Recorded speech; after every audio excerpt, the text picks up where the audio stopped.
ale som Marián Valábek, Salesián. Som tu už 13 rokov, ale nebol som tu od začiatku, ale dozvedal som sa o tomto stredisku prakticky od samého začiatku, lebo práve v tom čase, keď sa rozhodovalo o tom, či tu je, alebo nie, tak som bol v provinciálnej rade a s Dom Mirkom a s ostatnými bratmi sme o tom veľa rozprávali. Neviem, či som sem aj veľakrát chodil, ja myslím, že v tom čase, keď to tu vznikalo, som tu asi 2 razy bol. Potom som sa sem dostal, už keď som bol na Miletičke v Bratislave. No a občas som sem prichádzal, aj zo Šaštína. A potom, keď som dostal úlohu riaditeľa Centra pre rodinu Bratislavskej arcidiecézy, tak bolo treba aj ubytovanie, tak som sa ubytoval tu. Mesto Joskyho, nie, mesto Peťa Jacka. A tak som postupne aj zapadal do tejto činnosti, hoci som mal pôvodnú činnosť v centre a pre rodiny v diecéze, ale tu som slúžil, nakoľko som mohol, tak ako som tu bol. Tak sú to také silné veci. V 2013 sa nám podarilo sem priviesť Dom Bonettiho a to bol aj taký zážitok, že bol s nami aj v takej úzkej partii, ktorá sa venovala rodinám. A potom bol na manželakoch po celom Slovensku a záver toho stretnutia bol tu práve na Mamatejke, kde sa prihovoril aj ľuďom a myslím, že mnohí si teraz na ňoho spomenuli, keď tu bol v týchto dňoch. No a taká úžasná vec je, že keď som sem prišiel, tak z tých predchádzajúcich informácií, tak bolo tu všeličo, tak som mal také očakávanie, že jaké ťažkosti a problémy tu budú. Ale tak som si uvedomoval, že tak, ako sa bratia venovali tým ľuďom, ktorí tu boli, tým deckám, tým mladým, tým rodinám, tak postupne sa tu vytvárala taká atmosféra, že teraz môžem povedať, že je to Božie dielo, lebo Boh tu pôsobí. Nedá sa to povedať, že tu pôsobí tak mohutne, ale pôsobí na jednotlivcov a tí jednotlivci ovplyvňujú ďalších. Takže toto je jedna vec. Druhá vec, myslím, že veľká služba tu je v spovednici, vo sviatosti zmierenia, ale aj v ostatných tých sviatostných službách, ktoré robíme, lebo vždy sa Pán Boh nejakým prekvapujúcim spôsobom dotkne srdc týchto ľudí.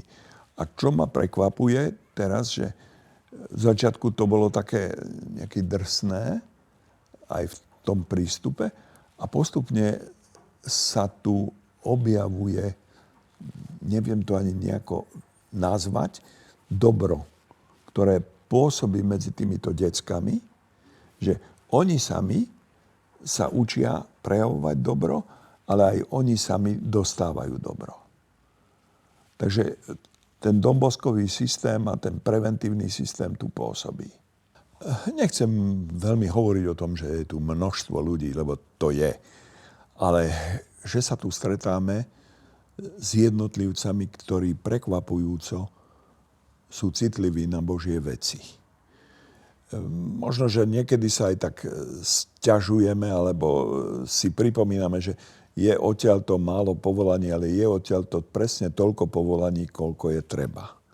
Lebo každý, kto sem prichádza, je povolaný Bohom k svojej vlastnej úlohe. Jasné, že potrebujeme aj kňazov, potrebujeme reholníkov, ale potrebujeme dobrých manželov, dobré rodiny.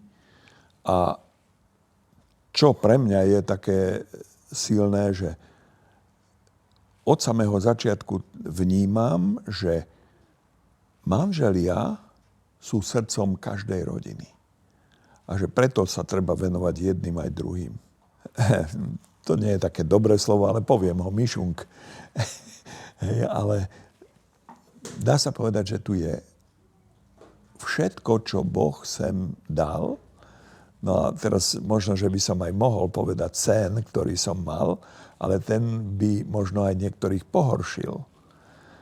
Tak nebudem spomínať jeden sen, ktorý som mal s ministrom, ale iný sen, ktorý som mal v súvislosti s tým, čo povedal pápež Leo, ktorý hovoril, že pomaličky postup potrebujeme v tej pastorácii v mestách, potrebujeme byť otvorení aj pre také prechádzanie od stability k mobilite.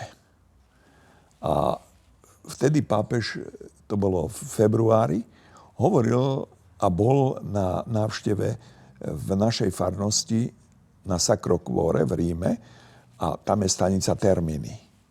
Tam je množstvo ľudí, ktoré tam prichádzajú a odchádzajú.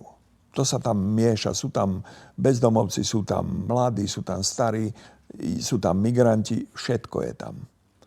No a v súvislosti s týmto, čo pápež hovoril, sa mi snívalo, že toto všetko tu bolo zbúrané a tu bolo obrovské parkovisko a bola tu jedna prijazdová cesta a tu odtiaľto potom odchádzali na celé Slovensko, alebo ako. Ale že toto je tu, čo aj sem prichádza, lebo prakticky z celého Slovenska sem prichádzajú a možno potom aj odchádzajú. Ale tu dostávajú niečo, čo zažívajú stretnutie s Ježišom. A to je asi to najdôležitejšie, že stretnutie s Bohom, stretnutie s bratmi, jednoducho spoločenstvo. Takže toto by som asi, nechcem povedať, že to je nejaký prorocký sen, ale inšpirovaný pápežom Levom. Neprestaňte hľadať a neprestaňte robiť dobro. Lebo odkedy ste pokrstení, tak ste aj poslaní. Tak som počul, že niečo treba Salesianom. Nie. Treba nám všetkým popriať, aby sme mali ťah k Bohu. Stačí. Ďakujeme.